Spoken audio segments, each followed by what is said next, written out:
přednášející, které jste dnes viděli prezentovat, a naše pozvání přijal i pan Tomáš Lang z Asociace institucí vzdělávání dospělých, to znamená velký odborník na vzdělávání dospělých. Online technologie se orientuje, takže určitě i dotazy můžete směřovat na něj. A dále vítám tedy všechny prezentující.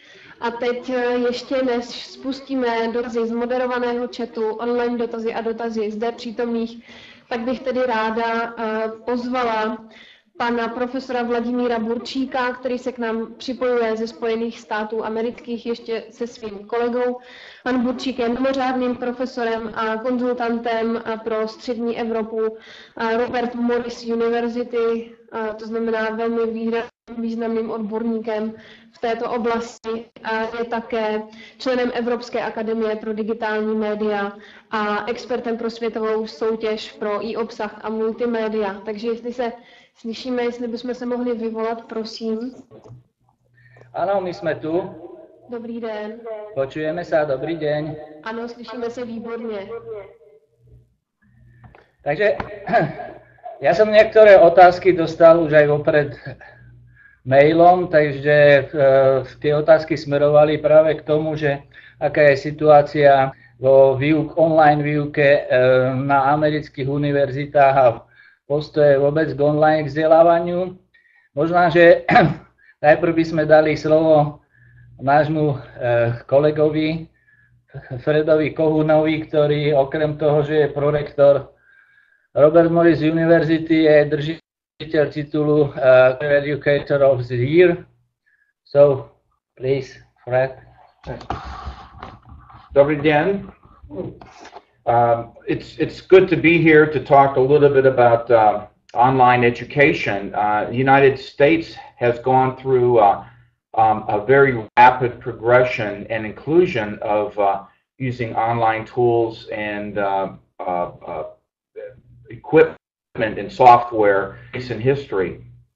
My university, Robert Morris University, has gone into online education on a small basis for the past 10 years, and more recently, with the past year, has actually established a special faculty or school for online education.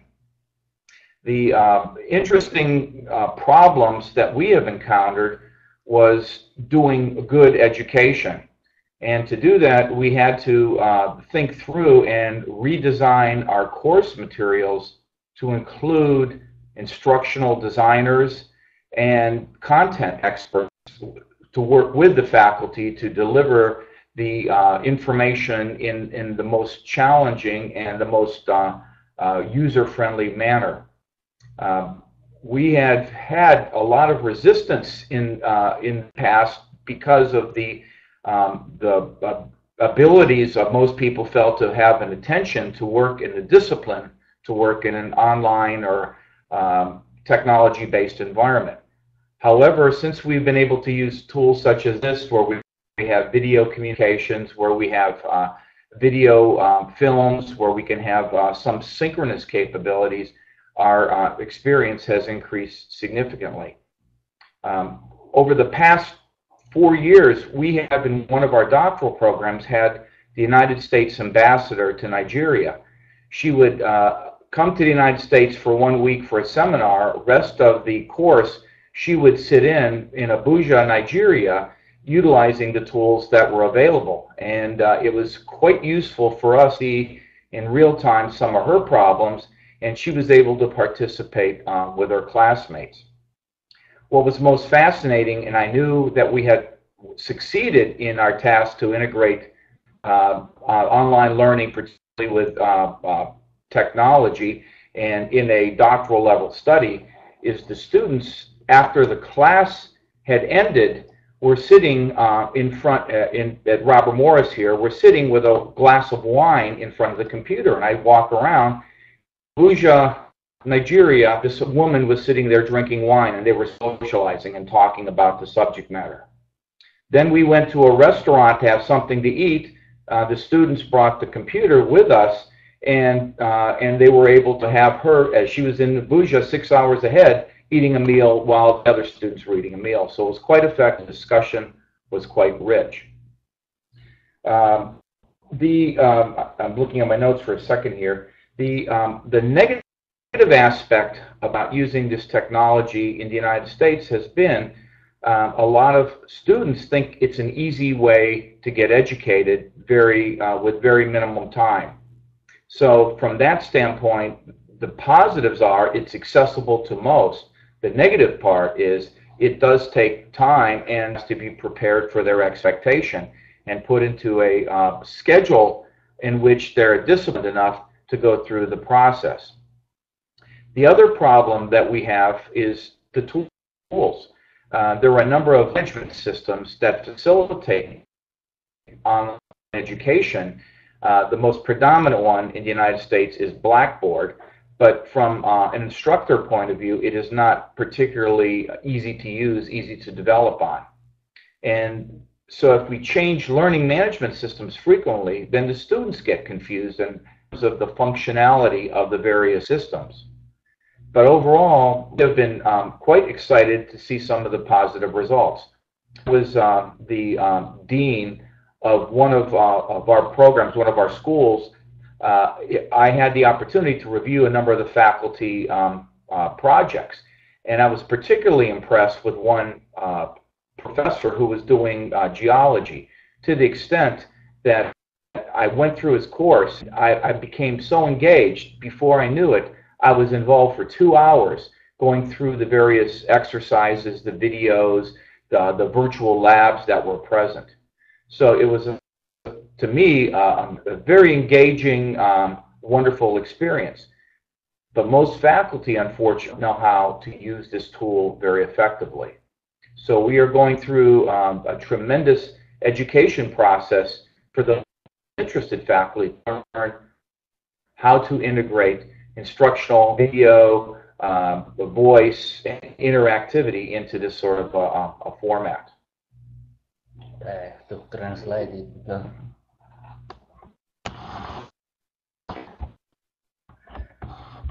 V krátkosti ten preklad. Pán profesor Kohún hovoril o tom, že v Spojených štátoch teda veľmi akceleruje práve online vzdelávanie a aj Robert Morris University ostatných 5 rokov venovala pozornosť online vzdelávania, prepracovaniu kurzov, ktoré mali v svojom portfóliu do online doby a teraz poskytujú kompletné portfólio. S tým, že ja som si teda, bol to dosť dlhý blok, takže všetko vám asi nepreložím, len to, čo som teda zachytil ako významný bod, s tým, že teda by sme mohli uzavrieť, že stále to tu nejakým spôsobom napreduje, čo sa tu ukazuje teda ako problémy, to je práca s LMS systémami, Tudomi, Blackboard. Sú univerzity, ktoré používajú iné systémy ako Desire2Learn. Blackboard robí trochu problémy pedagógom práve z používateľského hľadiska a pán Kohún hovoril aj o tom, že on mal možnosť ako v pozícii dekana sledovať a vyhodnocovať online programy, ktoré mali jednotliví pedagógovia a niektoré z nich ho zaujali tak, že sa nevedel od nich odtrhnúť, ale hovorím, že čo je takým problémom, že nie všetci to vedia robiť takýmto spôsobom, nie všetci vedia ovládať tie systémy a tam potom vidí ako dosť veľkú rezervu v tom, že máme rozsiahlý repertoár rôznych nástrojov, ale ešte sú rezervy práve v ich využívaní a používaní. Inak ešte keď hovoríme o situácii v Spojených štátoch, ono takto krátko sa to nedá všetko zhrnúť do pár bodov, ale ja by som vám odporúčal do pozornosti správu, ktorú vydal US Department of Education koncom minulého roku a ktorý sa zaoberal práve prehodnotením využívania online výuky a je to aj taká metaanalýza a review online learning studies. Tento materiál má ale presne 92 strán a vyhodnocuje práve aj v porovnávaní s klasickou výukou online learning ako úplný online learning, blended learning ako kombinácia prezenčnej a online a potom tú klasickú výuku. Tie závery, ktoré tam sú, veľmi zaujímavé a smerujú práve k tomu, že online výuka je plne porovnateľná a v niektorých aspektoch je aj efektívnejšia ako klasická prezenčná výuka. Veľmi dobre vychádza aj v štatistickom ponímaní tu práve používanie toho blended learning, teda kombinovanej online a prezenčnej výuky. A celkom teda je to vyhodnotené tak, že práve tieto online systémy poskytujú aj z hľadiska také, dá sa povedať, že aj skupinovej práce, že keď sú študenti zahrnutí do jednej veľkej virtuálnej siete, že veľmi to vylepšuje aj samotnú interakciu medzi nimi a podporuje to vlastne komunikáciu. Takže toľko asi k situácii v Spojených štátoch. A pokiaľ by sme hovorili len o samotných virtuálnych učebniach alebo tých tzv. Virtual classroom, tiež badať určitý taký pohyb v tom zmysle, že Blackboard, ktorý dominuje na trhu, vlastne v ostatnom čase zakúpil jeden z takých vedúcich systémov Ellumin a integruje ho do svojho LMS-ka, kde predtým Wimbu. Ale objavujú sa tu aj rôzne iné systémy, ktoré využívajú trebárs komunikáciu v malých skupinách a sú to také, dá sa povedať, také malé konferenčné miestnosti typu aj ONIF. A pokiaľ hovoríme aj o ONIFe, pokiaľ ho porovnávame s tým, čo tu je k dispozícii, my sme mali minulý týždeň konferenciu v Alabame, teda je to vlastne South US State a všetko perfektne nám fungovalo, dalo sa sledovať z celého sveta, čo tam účastníci práve veľmi, dá sa povedať, vyzdvihli, je práve to, že tu celá situácia na univerzitách, ale aj vo firmách smeruje k štandardizácii, tomu, že aj tie oddelenia nainštalujú počítač a počítač je zablokovaný. Nie je možné tam nič doinštalovať bez asistencie IT oddelenia a to potom komplikuje vlastne pri rôznych operáciách tomu používateľovi na univerzite život. Tým, že ONIF napríklad nevyžaduje dodatočné inštalácie, tak tá flexibilita bola veľmi ocenená a aj tie jednotlivé funkcionality sú plne porovnateľné s tým, čo existuje tu. Takže v tomto prípade by sme mohli povedať, že sme ozaj ako na púze dňa. Takže toľko asi k situácii tu, no a keď by som mal povedať ešte vlastný názor na virtuálne triedy, no ja si to neviem vynachváliť. My aj tu, čo máme výuku, tak pred 2 týždňami boli pohyby v Grécku, študenti sa zaujímali, že čo sa tam deje a ako. Tie oficiálne správy, viete, tie prepracuje nejaký novinársky servis, že to nie je veľmi použiteľné v univerzitnom prostredí. Tak som jednoducho pozval 2 kolegov z univerzity v Aténach, ktorí nám spravili hodinový výklad o tom, že ako tá ekonomická situácia vyzerá a čo ju ovplyvňuje. Takže všetko fungovalo perfektne.